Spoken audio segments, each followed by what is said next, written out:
नमस्कार दोस्तों, आप सभी का हार्दिक हार्दिक स्वागत है आपके अपने सबसे फेवरेट शो दी 11 मिनट शो में the ultimate English for caps में। तो चलिए भाई, लेट्स गेट स्टार्टेड करते हैं अपने आज के इस धमाकेदार 11 मिनट शो की शुरुआत। तो लेट्स गेट स्टार्टेड। आज का सबसे प्यारा सबसे पहला क्वेश्चन आपके सामने आ चुका है। आपने देखा बेटा जी क्या वर्ड आ गया? एक्सेलिंग। क्या वर्ड आ गया बेटा जी? एक्सेलिंग। जो एक्सेलिंग वर्ड है, एक्सेलिंग का मतलब होता है किसी भी चीज को बेटा जी एक तरीके से छोड़ना। ठीक है, स्पेशली जिससे कोई धुआं छोड़ना या फिर किसी और चीज को छोड़ने को आप क्या बोलते हैं? एक्सेलिंग। ठीक है ना, किसी भी चीज को अगर आप छोड़ रहे हैं दैट इज एक्सेलिंग। तो छोड़ने को आपने यहाँ सीधा सीधा सा क्या वर्ड यूज कर लेना? दैट इज अपना एमिटिंग। ठीक है, याद रखना किसी भी चीज को अगर आप छोड़ रहे हैं दैट इज एमिटिंग। जैसे कि आप देख रहे हो फैक्ट्रियां क्या कर रही हैं बेटा? धुआं छोड़ रही हैं। तो छोड़ने को आप क्या बोलते हैं बेटा? एक्सेलिंग। जैसा आपने सुना होगा विक्स इनहेलर, इनहेल कर रहे हो अंदर ले रहे हो, और एक्सेल यानी बेटा बाहर करना। ठीक है, ध्यान रखना भैया। एक्सहेल यानी बेटा बाहर छोड़ना, तो ये आईएनजी लगा रखा है। तो एमिटिंग हो गया, प्रिजर्विंग नहीं होगा, रेमिटिंग नहीं होगा, और आपका इंडिक्टिंग भी नहीं होगा। इंडिक्ट तो आपको सबको पता है ताना होता है ना, किसी पर बेटा कोई अभियोग जो लगाना होता है दैट इज इंडिक्ट। ठीक है, तो इंडिक्ट का तो यहां पर सवाल ही आपका पैदा नहीं हो जाता। चलिए नेक्स्ट क्वेश्चन की तरफ आपको लेकर के चल रहा हूं। Next question will be our question number अपने पास में आता है सेकंड। जल्दी से देखिए, अवर क्वेश्चन नंबर सेकंड, अवर क्वेश्चन नंबर सेकंड। हाँ जी, क्या कहने वाले हो भाई? जल्दी जवाब दो बेटा जी क्वेश्चन नंबर सेकंड का। Our question number second will be चलो नेक्स्ट पर आते हैं बेटा जी। The word is diminutive. Diminutive का मतलब होता है बहुत ज्यादा छोटा। अगर कोई भी चीज है बहुत छोटी है बेटा दैट इज डिमिन्यूटिव। तो बहुत छोटे को आप क्या बोलेंगे? मिनिएच्योर। क्या बेटा? मिनिएच्योर। एनोर्मियस विशालकाय होता है जिसको आप कॉपियस बोलते हैं। बहुत बड़े को आप क्या बोलते हैं? एनोर्मियस बोल सकते हैं। ठीक है, प्रोपेगेंडा नहीं बोल सकते, डिस्टिंग्विश बेटा अलग करना होता है। नेक्स्ट वर्ड पर आ रहा हूं, दैट वर्ड इज बेटा ब्रेजन। क्या शब्द आ गया आपके सामने? ब्रेजन आ गया। तो ब्रेजन का मतलब क्या हो गया? तो ब्रेजन यानी इसकी ट्रिक बनाओ, बहरे राजन। तो बहरे राजन ने क्या कर दिया? हर चीज को बेटा इग्नोर कर दिया, नेग्लेक्ट कर दिया। तो अगर कोई भी व्यक्ति बड़ा लापरवाह है दैट इज मेरे प्यारे बच्चे आपका क्या हो जाएगा? ब्रेजन। ठीक है, कोई भी व्यक्ति है वो बहुत ज्यादा लापरवाह है दैट इज मेरे प्यारे बच्चे ब्रेजन। तो अगर लापरवाह है यानी बेटा एक तरीके से बेशर्म है, तो उसी को आप बोलेंगे अनएशेम्ड, जिसको शर्म ना आती हो। भाई शाही बेटा शर्मिला होता है, जिसको आप क्या बोलते हैं? कोय बोलते हैं। इसी को प्यारे भैया हम क्या बोलते हैं? डिफिडेंट बोल देते हैं बेटा जी, है ना। मोडेस्ट मामूली होता है, विनम्र भी होता है। अशिम्ड बेटा शर्मिला होता है, जो बहुत शर्म मान रहा है दैट इज बेटा अशिम्ड। नेक्स्ट वर्ड आ गया बेटा डिफंक्ट। द वर्ड इज मेरे प्यारे बच्चे डिफंक्ट। और डिफंक्ट वर्ड मैंने आपको पढ़ाया था, यानी कि कोई व्यक्ति अगर मृत है या कोई भी चीज जो कि ऑब्सोलेट हो गई, आपकी एक तरीके से बहुत ज्यादा एंटीक है, दैट इज बेटा डिफंक्ट। तो यानी कि क्या हो गया आपका? ऑब्सोलेट, है ना। एंटीक जो होता है वो एंशियंट होता है, प्राचीन होता है। एंटीक क्या मेरे भाई? एंटीक, ANTIQUE, एंटीक यानी बेटा प्राचीन। ठीक है, कॉन्टेम्परेरी बेटा समकालीन होता है। और प्रोमिनियंट, प्रोमिनियंट का मतलब होता है फेमस। प्रोमिनियंट का मतलब क्या होता है मेरे प्यारे बच्चे? फेमस होता है। इसी को आप बोलते हैं रिनाउंड। ठीक है, इसी को आप प्यारे बच्चे क्या बोलते हैं? आप बोल देते हैं रिनाउंड। नेक्स्ट वर्ड पर आपको लेकर के चलता हूं, कॉन्स्पिशियस। देखो the word is conspicuous. Conspicuous का मतलब सूक्ष्मदर्शी, जो बड़ा छोटी छोटी चीजों को देखता हो, या फिर कोई भी एक ऐसी चीज जो बिल्कुल सुस्पष्ट है, दैट इज कॉन्स्पिशियस। तो सिनोनिम क्या हो गया बेटा? ऑब्वियस। क्या हो जाएगा मेरे भैया? ऑब्वियस, यानी कि जो चीज बिल्कुल आपके सामने स्पष्ट है, हर बंदे को दिख रही है, दैट इज बेटा जी आपका क्या हो गया? ऑब्वियस हो गया। इफेक्टिव, जो बेटा चीजें अभी मतलब प्रचलन में, दैट इज इफेक्टिव। ओपेक अपारदर्शी होता है, जिसको आप क्या बोलते हैं? वैग बोल देते हैं बेटा जी, है ना।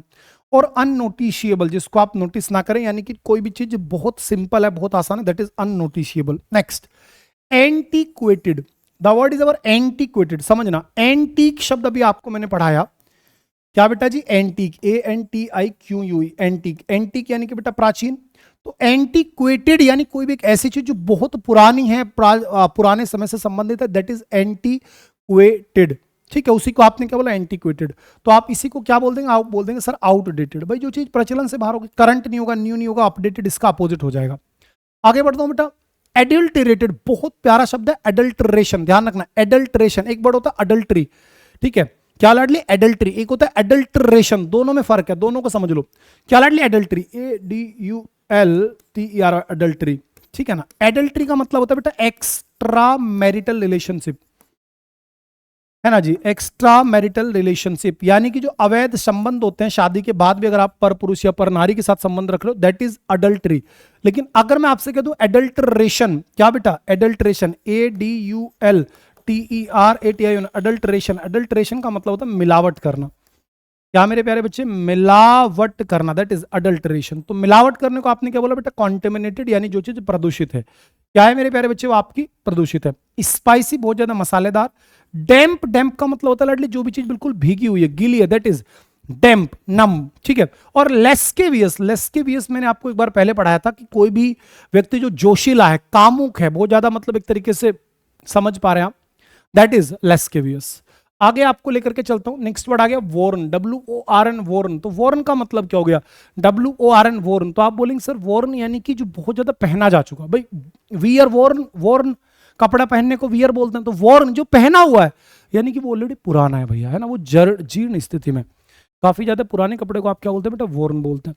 तो मेरे प्यारे बच्चे, जो चीज पहनी हुई है उसी को आप क्या बोल देंगे बेटा जी, उसी को आप बोलेंगे सर दैट इज सीधा सीधा क्या बेटा, डेलीपिडेटेड। क्या भैया, डिलापिडेटेड, डिलेपिडेटेड यानी मेरे प्यारे बच्चे पुराना, बहुत भी ज्यादा पुराना जो, दैट इज डिलेपिडेटेड। देखो डिमिनिटिव बहुत छोटे को बोलते हैं आप, डिमिनिटिव क्या होता है बेटा, बहुत छोटा होता है। एनर्जेटिक, जैसा कि आप हमेशा रहते हैं, लाइवली हो आप बेटा, विब्रेंट हो, है ना, लाइव वायर हो। और डिलीमा बेटा एक मुसीबत होती है, दुविधा को बोलते हैं डिलीमा। नेक्स्ट वर्ड आता हूं मैजिकल पर। मैजिकल यानी बेटा जादुई, कोई भी एक ऐसी चीज जो बड़ी जादुई है। तो जादुई यानी बेटा आप उसमें क्या कर रहे हैं, बहुत ज्यादा आप उसमें बेटा खो जा रहे हैं, एंचेंट कर रहे हैं आप, मतलब कि वो एंचेंटिंग है। एंचेंटिंग का मतलब होता है जिसमें कि आप अंदर एक तरीके से समा जा रहे हो, जिसको आप चाह करके भी जिससे आपकी नजर नहीं हट रही। जैसे आपने एक गाना सुना होगा, तेरे चेहरे से नजर नहीं हटती दीवाने हम क्या करें। तो चेहरा क्या है वहां पे, एंचेंटिंग है। तो एंचेंट, एंटाइस, फैस्किनेट, डिकोय, बेविच, बिगवाइल और आपका एल्यूर, ये सारे के सारे शब्द मैंने आपको पढ़ा रखे हैं। इन सभी का मतलब होता है किसी को अपनी तरफ मोहित करना। इसी को आप रेविश भी बोल सकते हो, RAVISH, रेविश यानी कि बेटा जी किसी चीज को अपनी तरफ मोहित करना। ठीक है। इंटरेस्टिंग, इंटरेस्टिंग ही होता है, नेचुरल आप जानते हो। विवेशियस, विवेशियस का मतलब होता है एक ऐसा व्यक्ति जो कि बड़ा जिज्ञासु है, जिसके अंदर क्यूरियोसिटी है, दैट इज बेटा विवेशियस। आगे बढ़ता हूं, नेक्स्ट वर्ड इज अवर डेटीरियोरेटेड। क्या बेटा, डेटीरियोरेटेड। तो डेटीरियोरेटेड का मतलब क्या होता है, कोई भी एक ऐसी चीज जो कि बहुत ज्यादा व्यस्त है, बहुत ज्यादा बिजी है, दैट इज मेरे भाई सीधा सीधा आपको क्या, डिलापिडेटेड। क्या बेटा, डिलापिडेटेड। चलो आगे बढ़ता हूं, नेक्स्ट वर्ड पर आ रहा हूं, कैलस। कैलस का मतलब क्या बेटा, कठोर, संवेदनहीन, जिसके अंदर बिल्कुल दया ना हो। तो जिसके अंदर बेटा दया नहीं, उसी को आप क्या बोल देंगे, इनसेंसिटिव। क्या बोलेंगे लाडले, इनसेंसिटिव। कॉम्पेंशनेट बेटा विनम्र होता है, सहानुभूति रखने वाला होता है। इनऑर्डिनेट बेटा अतार्किक होता है। और अनशैकल, अनशैकल क्या हो सकता है मेरे प्यारे बच्चे, तो आप बोलेंगे सर कोई भी एक ऐसा व्यक्ति जिसको कोई फर्क ना पड़ता हो। चलिए वन वर्ड्स पर आपको लेकर के चलता हूं। सबसे पहला वन वर्ड आ गया कि आप पीस ऑफ लिविंग टिश्यू और plant that is transplanted surgically, यानी कि जैसे गुलाब के बारे में मैं बात करूं तो गुलाब के पौधे को हम क्या करते हैं कि उसकी कलम काटी और वो दूसरी तरफ हमने लगा दी, तो वो उसी में मतलब उग जाती है। तो उसे जो आप बांधते हो, कलम बांधने को आप बोलते हैं बेटा ग्रेफ्ट। क्या बोल सकते हैं मेरे प्यारे बच्चे, आप बोलते हैं लाडले ग्रेफ्ट। या फिर जैसे आपने देखा होगा जब किसी की इंजरी हो जाती है, खास करके आपकी बॉडी छिल गई, तो उस पर स्किन डॉक्टर क्या काम करते हैं, थाई से स्किन उठाते हैं और वहां लगा देते हैं। तो ये जो आपने एक प्रोसेस किया दैट इज ग्रेफ्ट। ग्रेसियस सिस्ट होता है, ग्रेटिस नॉर्मली ये भी बेटा सिस्ट की कैटेगरी का वर्ड है। और गवर्नमेंट यानी बेटा एक तरीके से बहुत ज्यादा जो खाता हो। Next, giving the worrying impression that something bad is going to happen. जब आप किसी को चिंतित होने का एक तरीके से एक्सप्रेशन दे रहे हैं कि भाई कुछ ना कुछ बुरा होने वाला है, तो उस एक्सप्रेशन को बेटा आप बोलते हैं लाडले ओमिनस, यानी कि अशुभ। क्या मेरे प्यारे बच्चे, ओमिनस यानी कि मेरे भैया अशुभ। चलो, ब्लीक बेटा उदास होता है, डेसोलेट लाडले उदास होता है, और सस्पिशियस बेटा संदिग्ध होता है। आगे बढ़ गया, ए short and version of a large work. हाँ भैया, a short and version of the large work, यानी किसी भी चीज का अगर आपने बहुत बड़े को छोटा कर दिया तो उसी को बोलते हैं एब्रिजमेंट। एब्रिजमेंट का मतलब होता है बेटा संक्षिप्तीकरण। किसी भी बड़ी सी चीज को अगर आपने छोटा किया, दैट इज मेरे प्यारे बच्चे आपका एब्रिजमेंट। ठीक है, शॉर्ट्स नहीं होगा, समरी नहीं होगा, और प्रीसिस भी बेटा जी आपका नहीं होगा। तो एब्रिजमेंट यानी बेटा संक्षिप्तीकरण, बड़ी चीज को आपने क्या कर दिया मेरे भाई, छोटा कर दिया। नेक्स्ट आपने बोला हैविंग और showing an excessively high opinion of one's appearance, abilities और वर्थ। एक ऐसा व्यक्ति जो अपने आप को बहुत ज्यादा ऐसा समझे जैसे मैं ही हूं बस इस दुनिया में, अपने से बड़ा किसी को समझ ही नहीं रहा, तो उसी को आप लाडले क्या बोलते हैं, आप बोलते हैं वेन। क्या बोलते हैं मेरे बच्चे, वेन। सुपीरियर नहीं होगा, डोमिनरिंग भी नहीं हो सकता आपका। नेक्स्ट वर्ड पर आ रहा हूं, ए लाउड अपील और डिमांड। बहुत जोर से अगर आप बेटे चिल्ला रहे हैं तो दैट इज मेरे भाई क्या आपका, क्लैमर, शोर शराबा। ठीक है जी, प्रोटेस्ट नहीं होगा, गैम्बिट भी आपका बेटा नहीं हो सकता, है ना, कोई लॉजिक ही नहीं बनता। चलो, और एक वर्ड आया था ओटीओज। ओटीओज का मतलब निकम्मा होता है बेटा, पढ़ाया था एक दिन आपको। चलो, स्टडी ऑफ लैंग्वेजेस, भाषाओं का अध्ययन बेटा जी अगर आप करते हैं तो सबको पढ़ा रखा है फिलोलॉजी। भाषाओं के अध्ययन को क्या बोलते हैं? फिलोलॉजी। क्योंकि देखो, एंथ्रोपोलॉजी स्टडी ऑफ मैनकाइंड हो गया, है ना, स्टडी ऑफ मैनकाइंड हो जाएगा, ठीक है। लेक्सिकोग्राफी यानी कि बेटा डिक्शनरी को कंपाइल करना, और philosophy study of human mind, है ना, दैट इज बेटा फिलोसफी। इसी को आप चाहो तो साइकोलॉजी की कैटेगरी में भी ले जा सकते हैं। शार्प एंड डायरेक्ट, कोई भी एक ऐसी चीज जो बड़ी नुकीली है भाई, है ना, कोई भी एक ऐसी चीज जो बहुत ज्यादा नुकीली, उसी को आप क्या बोलते हैं? एक्रेबिक बोलते हैं बेटा, जोनिक नहीं बोलेंगे। एनोडाइनी तो आपको पता है पेन किलर को बोलते हैं, है ना। एस्पिरिन हो, एनोडाइनी हो, पेन किलर हो, इन तीनों का मतलब होता है एक ऐसी दवाई जिससे कि दर्द कम हो जाए, दैट इज एस्पिरिन, एनोडाइनी और पेन किलर। और एसिडिक बेटा, ये एसिडिक वो सिंपल एसिडिक है। Next, act of washing one self, जब आप खुद को स्नान करवाएं, जैसे हम जाके गंगा नदी में स्नान करते हैं या फिर और कोई धार्मिक स्नान करें, दैट इज एब्ल्यूशन। क्या लाडली? एब्ल्यूशन, यानी कि धार्मिक स्थान भी आप इसको लेकर के आ सकते हैं, बाकी सिंपल वर्ड है। आगे बढ़ता हूं बेटा आपके सामने, हॉर्टिकल्चर, तो आपने क्या बोला? Rearing of silk worm. हाँ भैया, कि अगर आप रेशम कीटों का पालन कर रहे हैं तो उसको आप बोलते हैं बेटा सेरिकल्चर। क्या मेरे प्यारे बच्चे? सेरिकल्चर। भाई रेशम कीटों का पालन कर रहे हैं, फिर आपने वहां से रेशम उगाई, वहां से आपने सारी सारी चीजें करी, तो दैट इज बेटा सेरिकल्चर, ठीक है भाई। एपीकल्चर मधुमक्खियों का पालन होता है, एग्रीकल्चर खेती होती है, और पिस्कीकल्चर रेयरिंग ऑफ फिश मछलियों का पालन होता है। Act of killing one's mother, जब कोई व्यक्ति अपनी माता जी की हत्या करते हैं तो मैट्रिसाइड। यूक्सोरिसाइड बेटा पत्नी की हत्या होती है, होमिसाइड किसी इंसान की हत्या होती है, और रेजिसाइड बेटा राजा या फिर रानी की हत्या होती है। आगे लेकर के चलता हूं, existing in a land from the earliest times और from before the arrival of colonists, यानी कोई भी एक ऐसी चीज जो बहुत पहले से वहां पर अस्तित्व में, यानी कोई भी चीज जो कि वहां की सबसे प्राचीन है, जो सबसे पहले, दैट इज बेटा अबोरिजन्स। उसी को आप क्या बोलते हैं लाडले? एबोरिजन्स, यानी कि जो मूल निवासी हैं, जो वास्तव में वहां के मूल निवासी हैं, दैट इज एबो ओरिजिनल्स, ठीक है। ओरिजिनल नहीं होगा, एंशिएंट प्राचीन होता है, और नेटिव यानी बेटा जो हमारा मूल निवासी होता है उसे नेटिव बोलते हैं। आता हूं मेरे भाई आपके सामने इडियम्स पर, स्पीक हिज आइज, यानी बेटा जो आपके मन में आया आपने सारी बातें कह दी।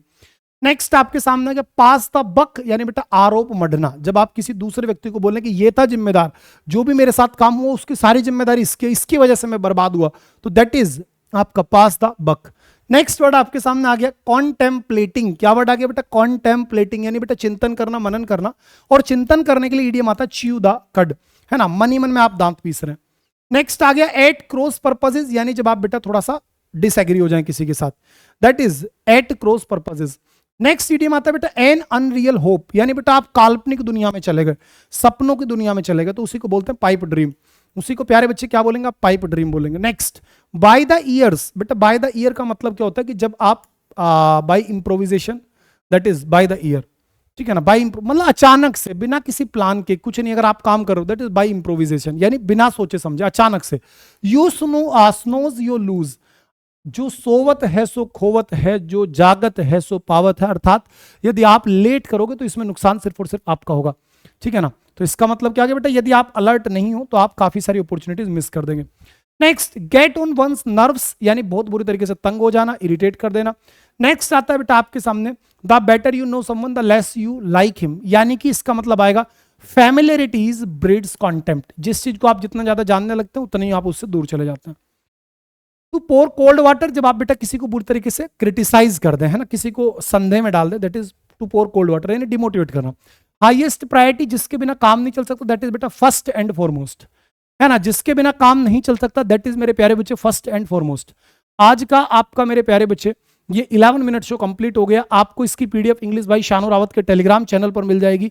And the last and the most important update आपको मैं दे दूं, 5000 ऑर्डर्स हमारी बुक के होने में अब कुछ ही ऑर्डर्स की कमी है, देन ये बुक एप्लीकेशन पर आपको नहीं दिखेगी आने वाले कम से कम 3 से 4 दिनों तक, क्योंकि 5000 प्रिंट हुए थे और 5000 ऑर्डर्स होने ही वाले हैं, तो मजबूरी होगी कि हम इसे आउट ऑफ स्टॉक करेंगे, एप्लीकेशन से हटा देंगे।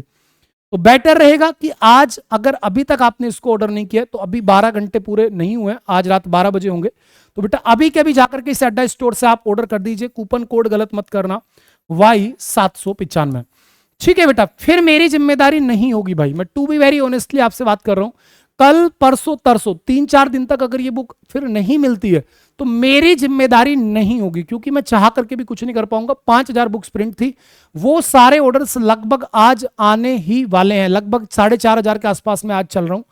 जो कि ऑर्डर्स आ चुके हैं। तो आज रात से पहले पहले ये 5000 ऑर्डर्स हो जाएंगे। फिर ये बुक आपको आने वाले 3-4 दिन, जब तक ये प्रिंट होके नहीं आ जाती तब तक बेटा नहीं मिलेगी। तो अभी के अभी जाकर के आप इसे ऑर्डर कर दो, है ना। अड्डा 24/7 एप्लीकेशन पे जाना है और बेटा वहां पर बाय नाउ पे क्लिक करके ऑफर्स में क्लिक करके कूपन कोड इस्तेमाल करना है Y795।